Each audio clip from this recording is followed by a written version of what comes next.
ஹாய்ங்க, நான் தான் உங்கள் மோனா. என்னோடய முழு பேர் மோகனப்பிரியா. இதுதான் என்னோடய YouTube channel Mona's diaries.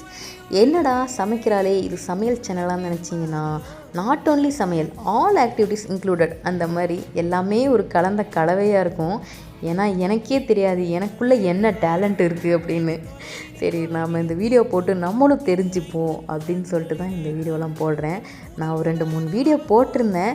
But எதுலேயுமே நான் ஒரு ப்ராப்பர் இன்ட்ரோ கொடுத்து ஸ்டார்ட் பண்ணாத மாதிரியே எனக்கு ஒரு ஃபீல்.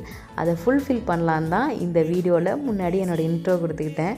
என்னடா சம்மந்தமே இல்லாமல் ஒரு வீடியோ வருது, சம்மந்தமே இல்லாமல் ஒரு வாய்ஸ் ஓவர் நினச்சிங்கன்னா அதுக்கு ரொம்ப சாரி.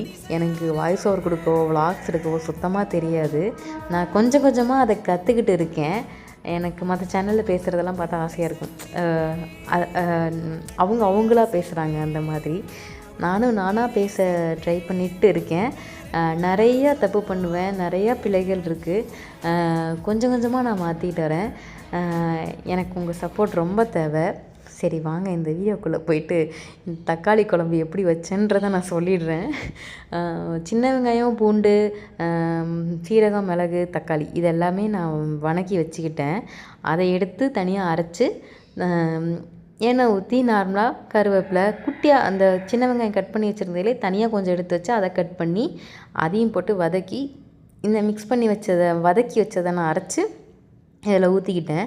அதுக்கப்புறம் இந்த எல்லாம் நமக்கு தேவையான அளவு தண்ணி ஊற்றி நல்லா கொதிக்க விட்டதுக்கப்புறம் கொத்தமல்லி தலையை போட்டு இறக்கிட்டேன். அவ்வளோதான். இதை நான் கம்பு தோசையோடு சாப்பிட்டேன். சூப்பராக இருந்துச்சு. இதுதான் என் ஹஸ்பண்ட் ரியாக்ஷன். அவ்வளோதான்.